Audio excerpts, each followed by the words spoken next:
Very good morning servant. இன்னைக்கு ஒன்னும் outside program இல்ல. கோட் ஷூட் எல்லாம் கேன்சல். இத கொண்டு போப்பா.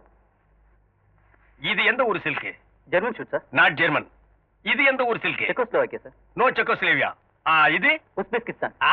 Uzbekistan sir. This only. சாமிப்பா, இந்த பட்டு துணி எல்லாம் யாராலையும் போட முடியாது. என்ன மாதிரி அந்தஸ்து தகுதி தராதர உள்ள ஒருத்தன் தான் போட முடியும்.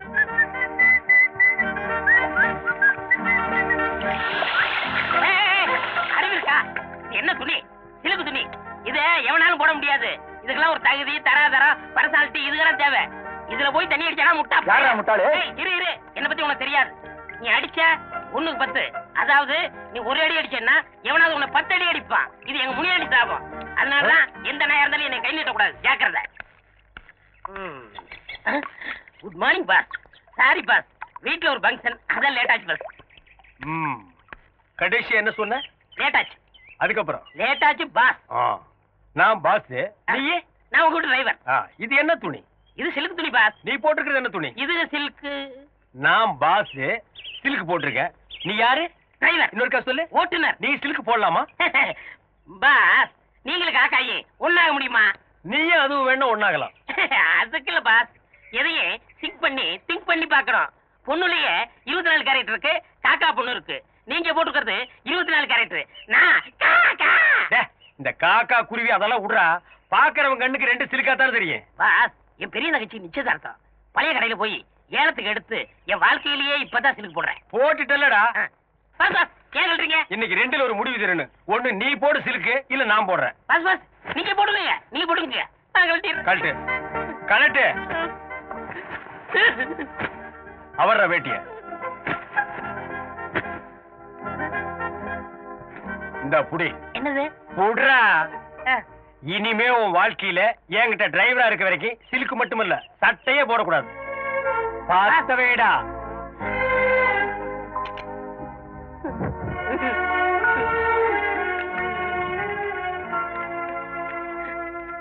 பாஸ், என் தங்கச்சி நிச்சயதார்த்தத்துக்காக போனது. அதை கொளுத்தி என் சென்டிமெண்டே ஃபைல் பண்ணிட்டீங்களே. குணச்சித்திர கேரக்டரா?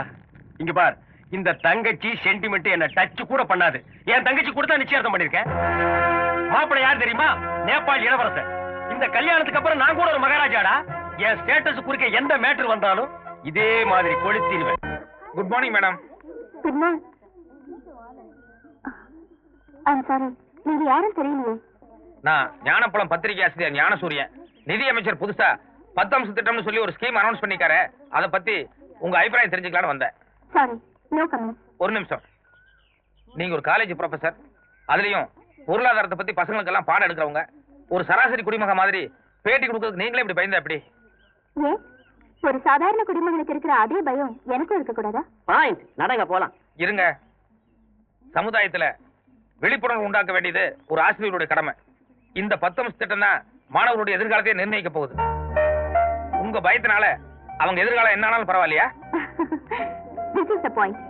உங்க புத்திசாலித்தனத்துக்காக நான் பதில் சொல்றேன். Thank you. Sheela, Jennifer, Prema, please come here. Yes ma'am. இவர்தான் ஞானப்பழம் பத்திரிகை ஆசிரியர் Gnanasuriyan. Hello. Hello. Nice to meet you. கவர்மெண்டோட 10 அம்ச திட்டத்தை பத்தி நேத்து நான் உங்களுக்கு விளக்கமா சொன்னேன்ல, அதை சாரி கொஞ்சம் சுருக்கமா சொல்லிடுங்க.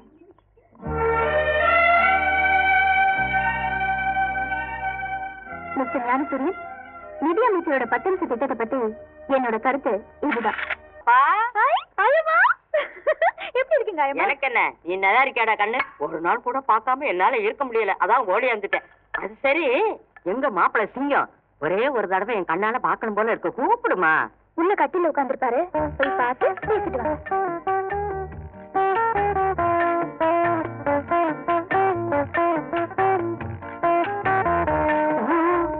பாப்பா, என்ன ஆச்சு?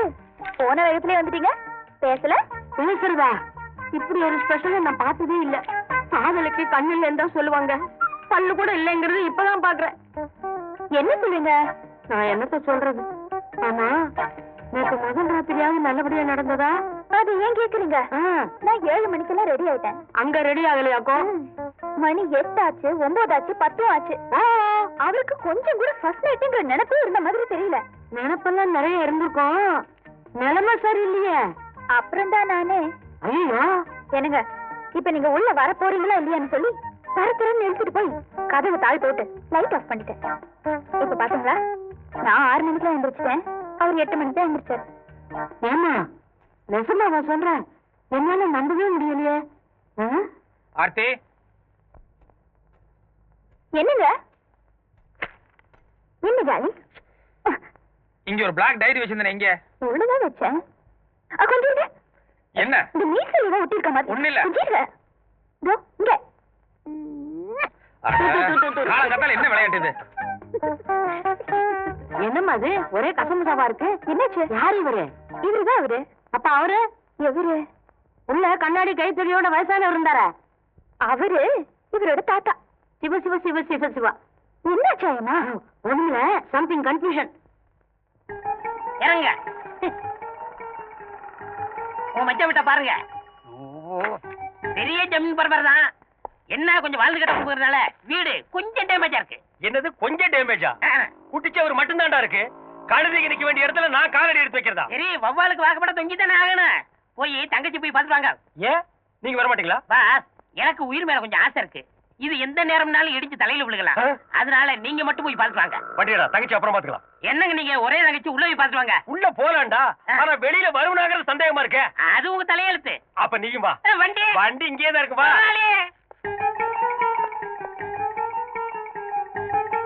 யார் சார் நீங்க? நீ யாரா? இந்த பத்திரிகையில வேலை பாக்குறேன். இது பெரிய இந்தியன் எக்ஸ்பிரஸ் பத்திரிக்கை. இந்தியா பூரா டெலிவரி ஆகுது. இதுக்கு ஒரு ஆபீஸ், 9 அடி இடத்துல ஒரு வாட்ச்மேன். கையறா. ஏங்க மச்சான உள்ள போய் பார்த்துட்டு வாங்க. டேய் மச்சாங்க சேனா அப்பிடுவேன். நான் என் தங்கச்சி தான் பார்க்க வந்தேன். அந்த ஆள் வேணா நீ போய் பாரு, போடா.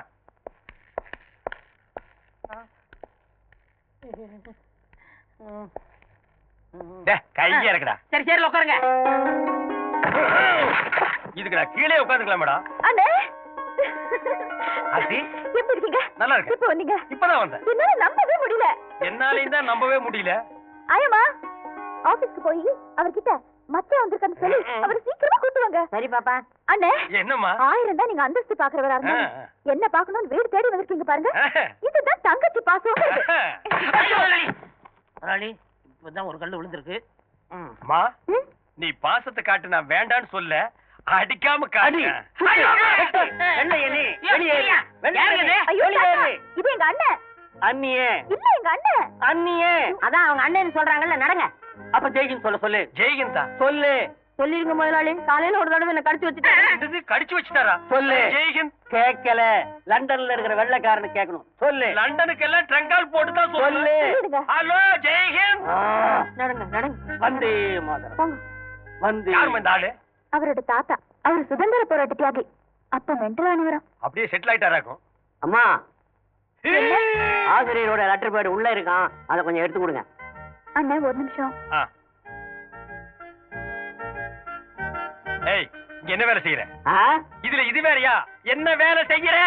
உதவி ஆசிரியர், ஸ்டெனோ, பிஏ, இங்க எல்லாமே நான் தான். சுருக்கமா சொல்லணும்னா இந்த ஞான பழத்துக்கு நான் தான் ஒரு பெரிய தூண். நீ ஒரு தூண் பத்தாது, இந்த மாளிகைக்கு பல ஆயிரம் தூண் வேணும். உனக்கு எவ்வளவு சம்பளம்? 3 வேளை சோறு, 1 வேளை மூக்கு பொடி. மூக்குவா எல்லாம் ஒண்ணும் தெரியலையே. இதுல பொடிய வாங்கி எதுல விடுவ? அரசே, நீ பேசுற. அவரை சீக்கிரமா வர சொல்லுங்க. சரிங்க. அப்புறம் என்ன, நல்லா இருக்கீங்களா? நான் நல்லா தான் இருக்கேன். ஐயோ, நான் ஒருத்தி தொண பேசிக்கிட்டேன். கொஞ்சம் இருங்க, உங்களுக்கு குடிக்க ஏதாவது எடுத்துட்டு வரேன். குடிக்கிறதுக்கு ஏதாவது உள்ள இருக்கா? என்ன ஜோக் அடிக்கிறீங்க? கஞ்சியோ கூட கொடுப்பாங்க. மனம் கூடாம கடகடன்னு அடிச்சிருங்க. இல்லன்னா தங்கச்சி இதையும் தாங்காது. அத குடிச்சா ஏன் உயிர் தாங்காதுடா. அம்மா, எதையும் கொண்டு வந்து நான் குடிச்சிட்டேன். வாங்க. இப்பதான் வந்தீங்களா? அது பத்திரிக்கையில கொஞ்சம் பிஸியா இருந்தேன். ஓ, அதான் நீங்க வந்தது கவனிக்கல. கவனிக்காம அங்கேயே வேலையை பார்த்திருக்கலாம். என்னங்க இவரை போய் வாங்க போகணும்னு கூப்பிட்டு? பின்ன வாடா போடான்னு கூப்பிட்டு சொல்றியா? அது இல்லங்க, வாய் நிறைய ஆசையா மச்சான் மச்சான் மச்சான்னு கூப்பிடுங்க. டேய், முன்னாடி சாபம். சரிப்பா, நீ கார் கிட்ட போய் நில்லு. அப்ப தலை, அது என் விதி போல ஆகட்டும். மாப்பிள, ஒரு நிமிஷம். என்னங்க மாப்பிள, கல்யாணம்னு நடந்தா மறுவீடு அழைப்பு. இது ஒரு முக்கியமான சம்பிரதாயம். அதாவது உங்க 2 பேரை நான் என் வீட்டுக்கு கூப்பிட்டுக்கணும். அப்படி நான் கூப்பிடலன்னு வைங்க, என் சொந்த பந்தம் எல்லாம் என்ன தப்பா நினைப்பாங்க. இதுல என்னங்க இருக்கு? நீங்க எப்ப கூப்பிட்டாலும் நாங்க வர்றோம். இந்த நாங்கன்னு சொன்னீங்க பாருங்க, அங்கதான் ஒரு சின்ன சிக்கல். என் சொந்த பந்தத்துக்கிட்ட எல்லாம் என் தங்கச்சி புருஷன் லண்டன் டைம்ஸ் பத்திரிக்கையோட எம்டி கல்யாணம் முடிஞ்ச கையோட ஒரு லண்டனுக்கு புறப்பட்டு போயிட்டாருன்னு சொல்லிட்டேன். அதனால பொண்ணை மட்டும் நான் தனியா அழைச்சிட்டு போறேன். எங்க சொந்தக்காரருக்கு முன்னால உன் மூஞ்சி காட்டாத. அவங்க எல்லாம் ராயல் அண்ட் ரிச், நீ வெறும் டிச். இந்தாங்கண்ணே. எங்க டிரைவர் அழகு காணோம்? அவன் எங்காவது வெளியே போயிருப்பாமா? என்னங்க இது, அண்ணன் வந்திருக்காரு, மச்சனமா 2 பேரும் ஒருத்தருக்கு ஒருத்தர் பேசிக்காம உட்காந்துருக்கீங்க. யாரு சொன்னது? இவ்வளவு நேரம் நாங்க 2 பேரும் கலகலகலன்னு சந்தோஷமா உலக மேட்டர் பூரா பேசிட்டு இருந்தோமே. மறு வீட்டு விருந்துக்கு நீங்க 2 பேரும் அவசியம் வரணும்னு சொன்னேன். அவர் ஏதோ பிஸியா இருப்பார் போட்டிருக்கு, தங்கச்சி மட்டும் அழைச்சிட்டு போங்கன்னாரு. அது எப்படி சரியா வரும்னு அதான் வாயடைச்சு போயிருக்காரு. மாப்பிள்ள நான் சொன்னது கரெக்ட் தானுங்க? அண்ணே, மறுவீடு அழைப்புங்கிறது உங்களுக்கு ஒரு முக்கியமான சம்பிரதாயமா இருக்கு. ஆனா கல்யாணம் ஆன புதுசுல எல்லா பொண்ணுங்களுக்கும் வேற ஒரு முக்கியமான ஆசை இருக்கு இல்லையா? என்னமா அது? ஹனிமூன் ட்ரிப்புன்னு. நானும் அவரும் லண்டன், பாரிஸ், சுவிட்சர்லாந்து இங்கெல்லாம் போய் 1 மாசம் ஜாலியா சுத்தி பார்த்துட்டு வரலான்னு இருக்கோம். இவருக்கு 1 மாசம் பத்துமாமா? 10ன்னு நீங்க ஏற்பாடு பண்ணுங்க. பண்ணலாமா? இந்த லண்டன், சுவிட்சர்லாந்து, பாரிஸ் எல்லாம் நமக்கு கொல்ல பக்கம் மாதிரி அப்பப்போ போவோம் வருவோம். அந்த குளிர் நம்ம இன்டர்நேஷனல் பாடிக்கு மேட்ச் ஆகுது. மாப்பிள்ள இன்னும் ஏசி மிஷினை கண்ணால கூட பாத்துருக்க மாட்டார் போல் இருக்கே. அங்க போய் அந்த குளிர்ல ஒண்ணு கிடக்க ஒண்ணு ஆயிட்டா ஏனுங்க மாப்பிள்ள? லண்டன் நமக்கு அப்படிலாம் ஒண்ணும் கிடையாது. ஒரு நிமிஷம் உள்ளவா. போமா மாப்பிள்ள, குளிர் தாங்க முடியாது முன்னாள் சொல்றது சங்கோச்சப்படாரு போல் இருக்கு. மாப்பிள்ள, நம்ம சக்தி நம்ம தகுதி எவ்வளவோ அதுக்கு தகுந்த மாதிரி ஆசைப்படுங்க. ஆர்த்தி, உங்க அண்ணன் செலவு பண்ணி அதுல ஹனிமூன் போறதுல எனக்கு உடன்பாடு இல்ல. அது மட்டும் இல்ல, நான் பாக்குறது பத்திரிக்கை வேலை. 10-15 நாளைக்கு எல்லாம் அதை மூடி வச்சுட்டு என்னால வர முடியாது. மாப்பிள ஹனிமூனுங்கிறது வாழ்க்கையில ஒரே ஒரு தடவை தான் வரும். ஆமா, போலாம். நீங்க உட்காருங்க. அதை தவற விட்டோம்னா பாப்பா மனசு பொக்குன்னு ஆயிராது. கொஞ்சம் யோசனை பண்ணி பாருங்க. எங்க அண்ணனை விட்டுடுங்க. நீங்களே செலவு பண்ணி சுவிட்சர்லாந்து கூட வேண்டாம், இங்க இருக்கிற குன்னூரோ ஊட்டியோ ஒரே ஒரு வாரம் மட்டும் போயிட்டு வந்துடலாங்க. ஒரு வாரங்கிறதெல்லாம் ப்ளீஸ்.